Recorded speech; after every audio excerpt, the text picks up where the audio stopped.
পনির করার জন্য আমি পনিরের মশলাটা করে নিই। প্রথমে একটা বড় সাইজের পেঁয়াজ,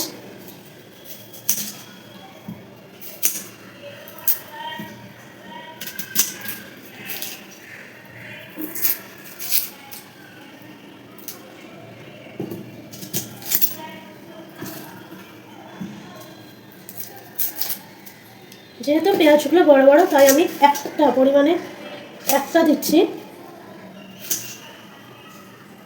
পেঁয়াজ যদি ছোট হয় তাহলে 2-3টে দেওয়া যেতেই পারে।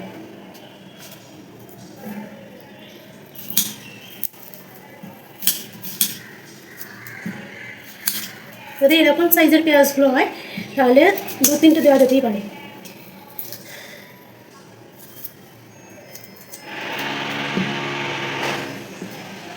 এই ছোট পেঁয়াজ যেটা আছে সেটা আমি কুচিয়ে যখন মশলা দেওয়ার আগে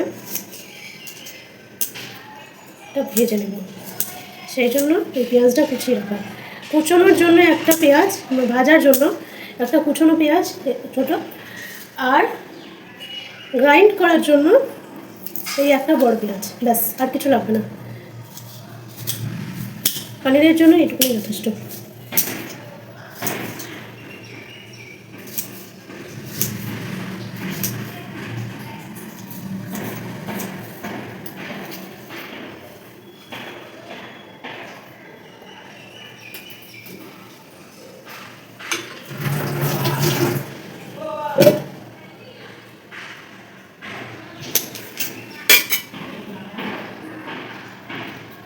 খানিকটা আদা,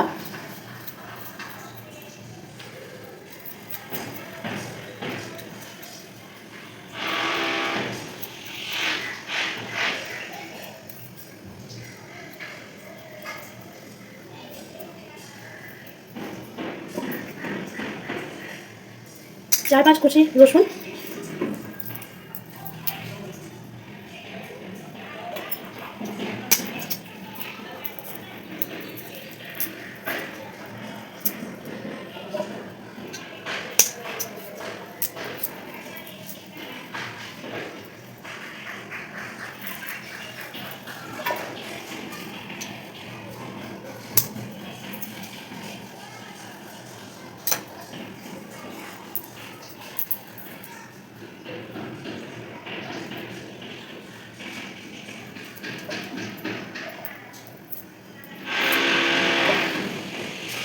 একটা কাশ্মীরি লঙ্কা যেহেতু কালার হবে, কিছু কাঁচা লঙ্কা, ঝালটা আপনারা নিজের মতো দিতেই পারেন, আর কিচ্ছু না। আপনারা যদি টমেটো থাকে একটা টমেটো দিতেই পারেন।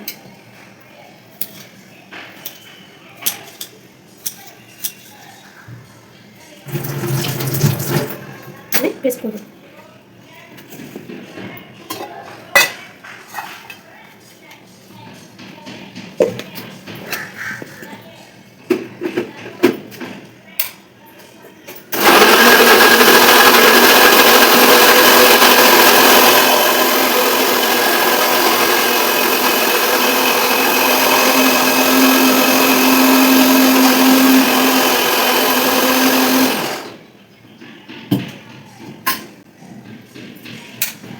পারফেক্ট।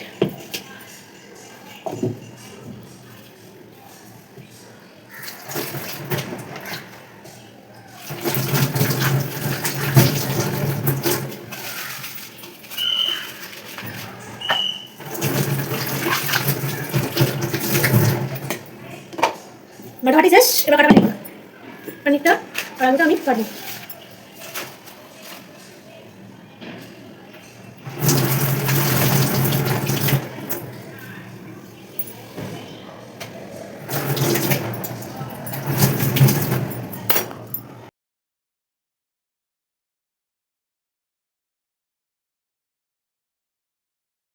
এখানে আলু আর পনিরের মতো আলু কেটে নিয়েছি, আর এখানে তো মশলা হয়েই গেছে।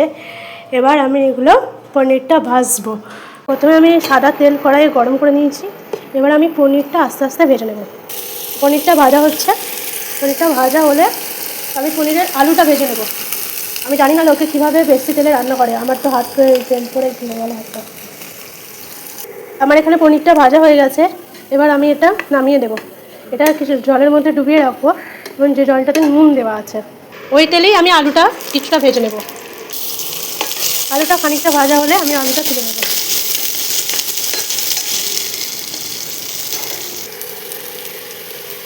আলুটা খানিকটা ভাজা হয়ে চলে এসছে, এবার এটাকে নামিয়ে দেবো।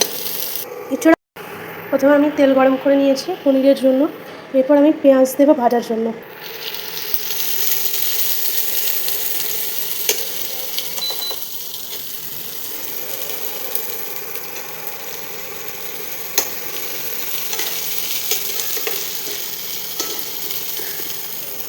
এরকম লাল লাল ভাজা হয়ে এসছে, এবার আমি এতে মশলাটা দিয়ে দেবো।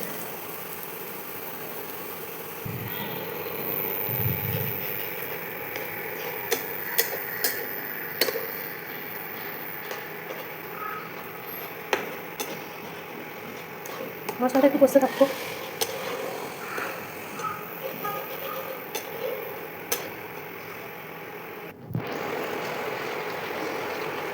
এর ভেতরে আমি আস্তে আস্তে মশলাপাতি যা যা লাগে আমি দিতে থাকবো।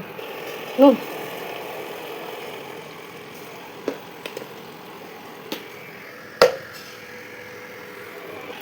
হলুদ,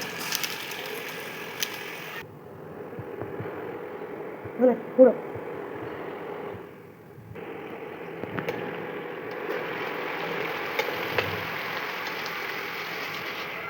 আবার 2 মিনিট আমি এটাকে কষাবো। দেখুন পাশ দিয়ে তেল ছেড়ে দিয়েছে। এইরকম খানিকটা মাখা মাখা হয়ে আসলে আমি পনির আর আলু দিয়ে দেবো।